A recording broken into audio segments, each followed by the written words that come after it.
We are finishing lesson 3.5.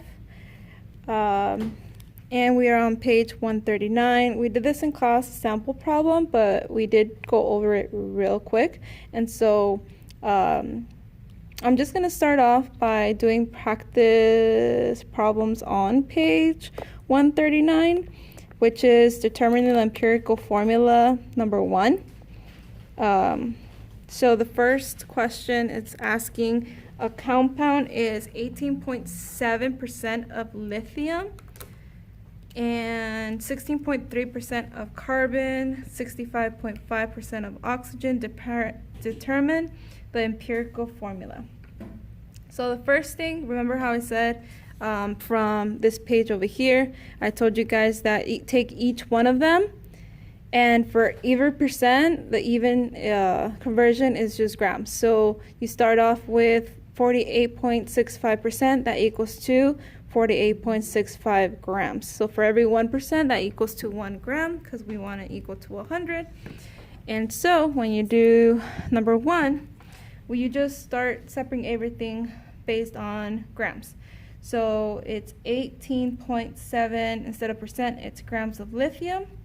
And then here it's 16.3 grams of carbon, and then it's 65.5 grams of oxygen. So that is step number 1. Step 2, you multiply each one by the ratio, the molar ratio. So how many grams do you have for 1 mole? Because we're searching for moles first. So for every 1 mole, how many grams do we have for every 1 mole?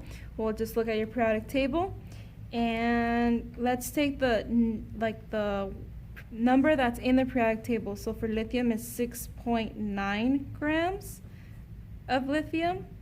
So this cancels out.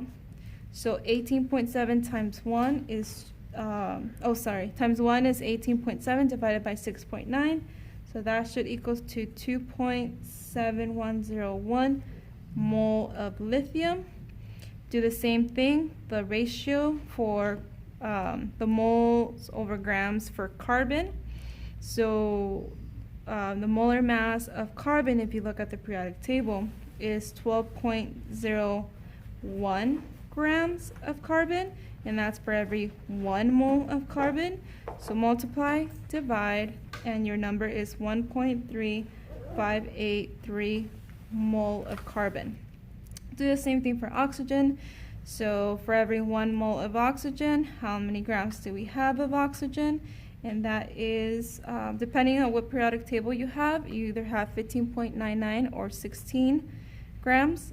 And so multiply, divide, and you get 4.0938 mole of oxygen. So the next thing that we did from sample 1, we then took those numbers and divided it by the lowest number of moles. So the lowest number of moles for these, if you look at them, it's carbon.